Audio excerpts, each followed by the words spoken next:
when you're going through that healing process, it's all kind of depressing. Yeah. But then once you get out of it and you got the upside and you learn the lesson, now if you share, you can share that positive aspect of it, how you came around, how you came over that hill, right? You can inspire us with that uplifting message in the end. It's the Inspiration Place podcast with artist Miriam Schulman. Welcome to the Inspiration Place podcast, an art world insider podcast for artists by an artist, where each week we go behind the scenes to uncover the perspiration and inspiration behind the art. And now, your host, Miriam Schulman. Well, hello, Passion Maker. This is Miriam Schulman, your curator of inspiration. And you're listening to episode 182 of the Inspiration Place podcast. I am so grateful that you're here.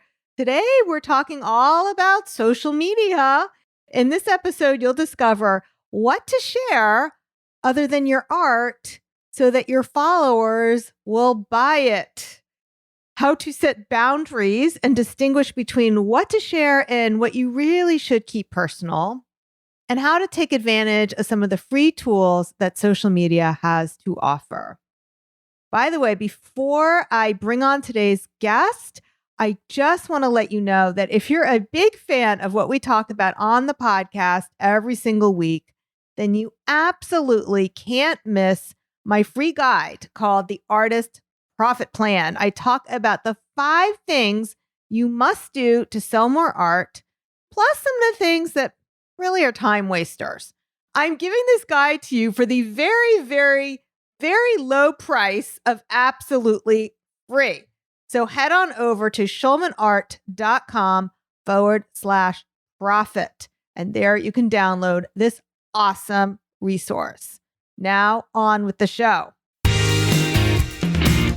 As an online presence expert and speaker, today's guest helps you upgrade your presence online through LinkedIn, Facebook, and Instagram. Her team of social media managers help you gain more visibility online, driving a steady stream of clients to your business. Although she's a recovering attorney, like many others, she's left law behind to practice her passion, online branding and marketing. And our guest has experience on the courts as well as the courtroom. Since 2012, though, her business has been the vehicle for her personal and spiritual growth while she creates value for each of her clients. Please welcome to the Inspiration Place, Italina Kirknis. Hey, welcome to the show.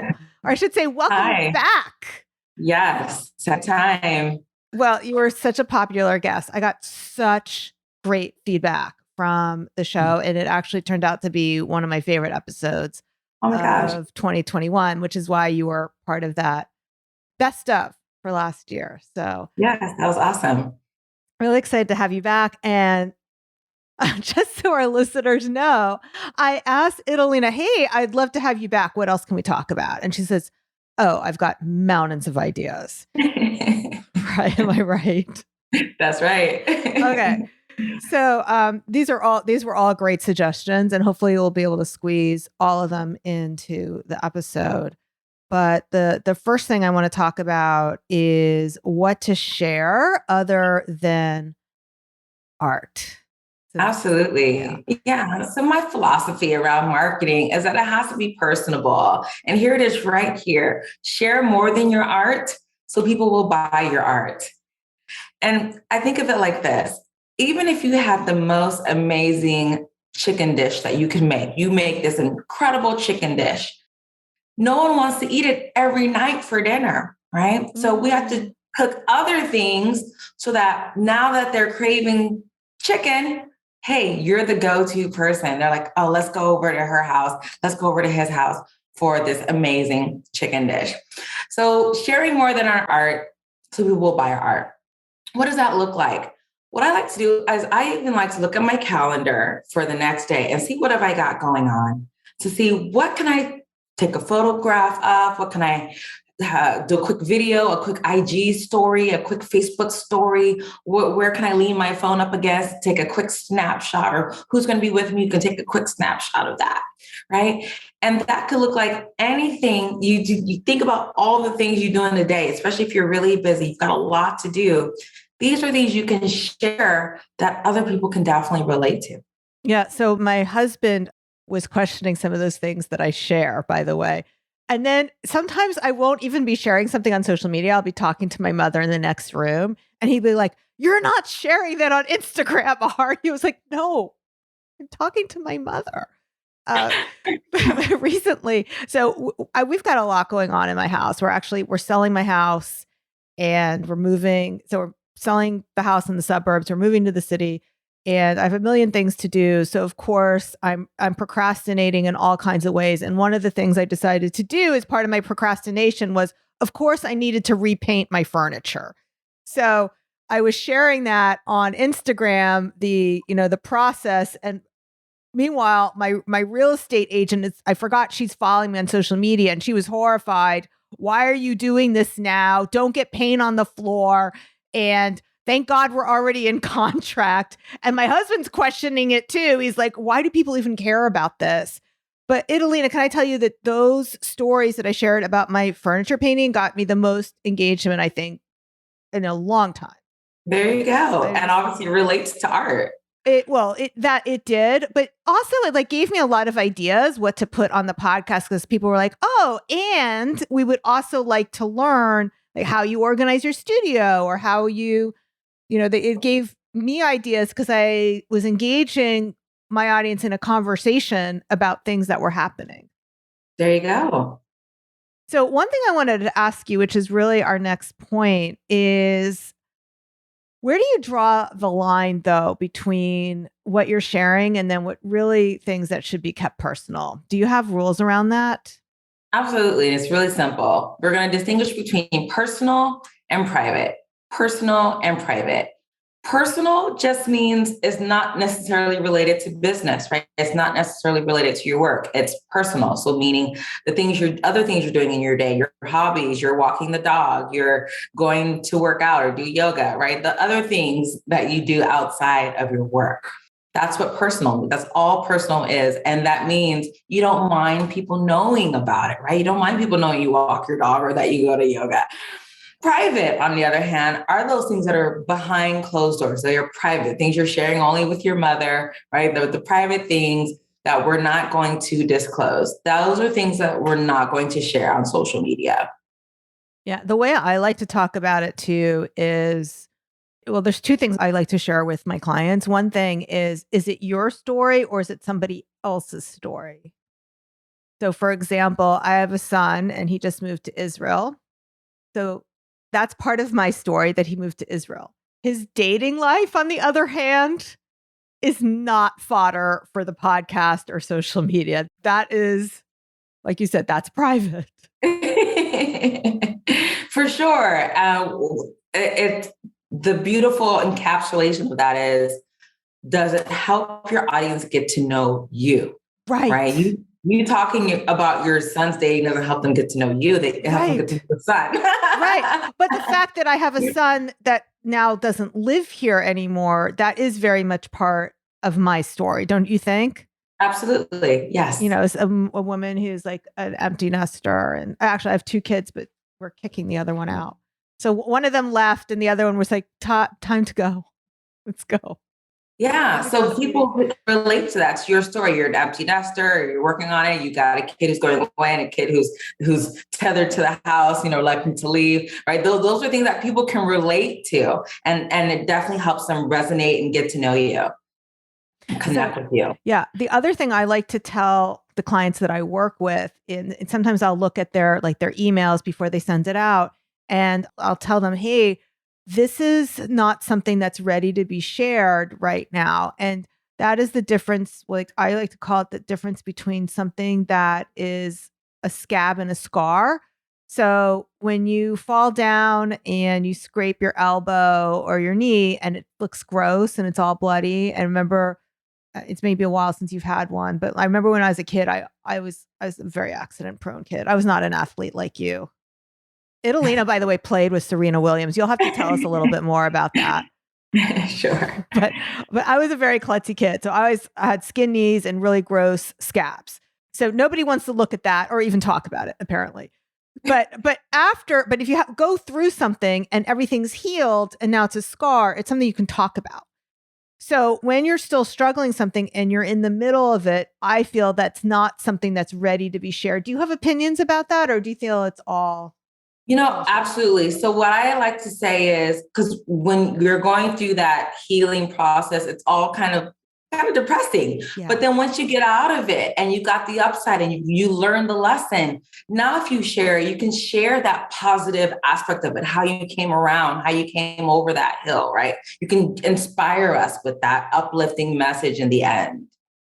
Yeah. And there is a difference between, by the way, always presenting fake positivity. Like we know the last few years have been rough on everybody. Would you agree with that? I mean, it's sure. It's kind of sucky. So we're not going to pretend everything's all rainbows and daisies, but that doesn't mean that every day you go on social media telling everyone how depressed you are. So there's definitely a difference between pretending like everything's fine and everything's great and going the other extreme where you're using social media kind of as your therapy couch. Mm-hmm, for sure. And so if you notice, I even sharing how you came over it. So meaning you're sharing the obstacle yes. and the lessons you learned, right? And that's the inspiring and the uplifting piece. That's beautiful. Okay. So I want to hear about some of these free tools. Absolutely. So what's so great is that you have social media, these free sites, you have these free social media sites. You might as well use them for your work. So looking at, for example, LinkedIn. I actually did a search just before our recording today and saw that, hey, if you go on LinkedIn in the search box, just like you can type in someone's name. So for example, you can type in my name, connect with me, let me know you saw me here with Miriam. You can type in someone's name for sure. But then you can also type in a job title or a job. So something like art collector. I did a search for art collector on the LinkedIn search box. And what'll happen is people will come up, people who have that in their profile, the art collector, also groups. There are groups that come up, networks. In fact, a handful came up. A handful, that's a lot. And one of them was called the Art Collectors Network. And there were over like 30,000 people in this group. Holy cow. Wait, record scratch moment. Because this is like, I want everyone to hear this and do exactly what Italina just said. Go to LinkedIn and type in art collector. And so they should join these groups. Is that right? Yeah. So what happens is you join these groups, just like when you go to a party, you're going to observe, look around and see what's going on. Go through, look in the feed, what's being posted, what's being shared. See if there's anything that you can like and comment on. What does this do? This is mingling, right? This is visibility. So posting is not the only thing you can do for visibility. Going around and liking and commenting is something else you can do for visibility. And it's a great way to network.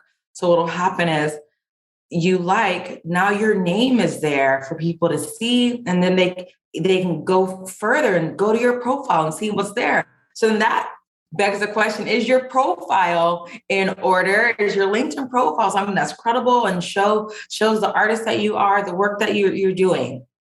That's great. Okay. So that is one tool that you can use. What would be another tool? Yes. So I would definitely say using the LinkedIn profile as like your online storefront. Same thing with your Facebook business page, using it as a storefront, your Instagram bio, a storefront. That is a free piece of property, online property that you have been given to show people what sets you apart. We do not want our LinkedIn profile looking like a stagnant resume. We want it looking like a marketing page, like something you'd have on your website, right? So that's a free thing. And actually that is our number one most popular way we've been helping people is getting their profiles in order. Because I know sometimes it can be hard to talk about yourself. 100%. And it's also confusing about how to edit the profiles differently on such like I think we had that same conversation the last time and I still haven't changed it. Like I have the same profile on Instagram as I do on LinkedIn and I know it's no bueno. I know I'm supposed to like cuz like Instagram is kind of like the bar and LinkedIn is more like the water cooler at the office, right? Like it's a different how would you describe it? How would you Sure, I think describe the culture? yeah. I think that's definitely a fun way to describe it for sure. You're going to have that more professional audience on LinkedIn, the art collectors, etc. And on Instagram, we have art collectors, but also individual consumers, the housewife, the right people at home. So we definitely want to speak to our audiences differently. And I love what you said, Miriam, because I actually had a woman who said, "It's when I heard you speak like 6 months ago. I still haven't done anything with my bios." And she's like, "I'm just going to hire you to do it." So know that is definitely a way we can help. Another free tool, should I share another free tool? Yeah, one more free tool. And then I definitely want to hear more about some of these done for you services or coaching. Okay. So we'll get into that too. Because I know there's a lot of people listening who are like, yeah, I also listened to her. I listened to that episode in 2021 and my whatever is still janky. So all good. So this can actually be done on all of the sites. So, for example, when people like your posts, when people like your story, anything that you've shared, and you keep seeing the same kind of person or people consistently, these are your fans. And I also like to see it as these are people who may be window shopping. And it takes a little bit of a nudge for them to get to maybe the consultation space. So what I like to do is I'll actually go on, if I keep seeing the same consistent people, I go on to their page, I like something of theirs, comment and send them a private message, a DM, a direct message. And this starts the conversation. Yeah, I'm so glad you said that because one of the things I preach, and sometimes people misunderstand me, is that I say you're not using social media right. It's for connection, especially Instagram. It's for connection. It's not your sales catalog. I mean, I know they have features to do that. I know people do shop there, but it's primary. It's social media. So you need to be social on social media. Yes. All right, Italina, tell us about, no, you know what? Before you tell us about the work you do for people, we have to talk about your tennis background. I mean, come on. Serena Williams, that's just crazy.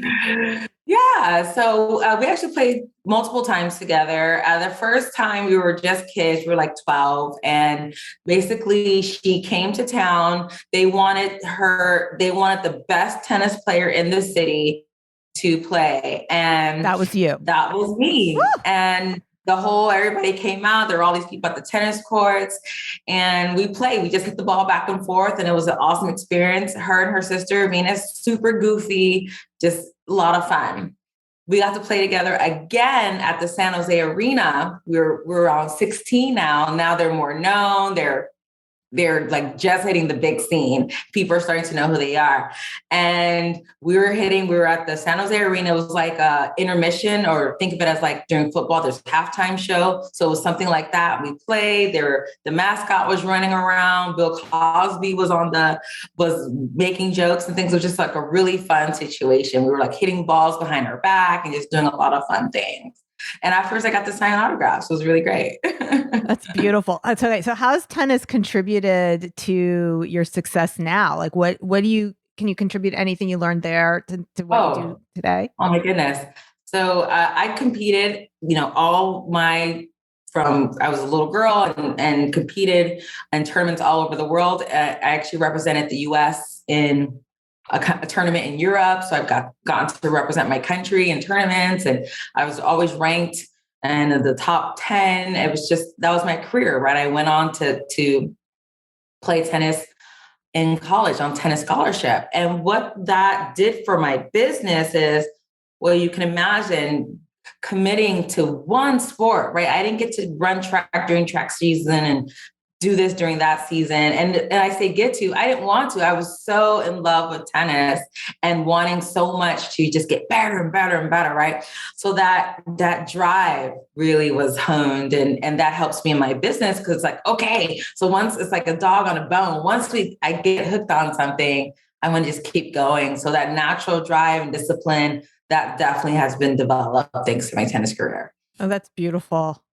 I love hearing about that. I also use tennis as an analogy a lot because I'm not so good at it, but I like to talk about people who either they want to become a better artist or they want to learn marketing. I tell them so the analogy I always use is nobody woke up learning how to play tennis. They're all skills that you have to learn. And the same thing is true with your art technique. And the same thing is true with learning social media marketing. So Italina, why don't you tell us a little more about your two services, both done for you for people who are like, ugh, I just can't even, and then also coaching for people who maybe they want to learn the skills themselves. For sure. So I shared the most popular way we're helping people is rewriting their bios for them. So we have a beautiful process where we actually get to know you as a human, right? Because we definitely want that personality to shine online.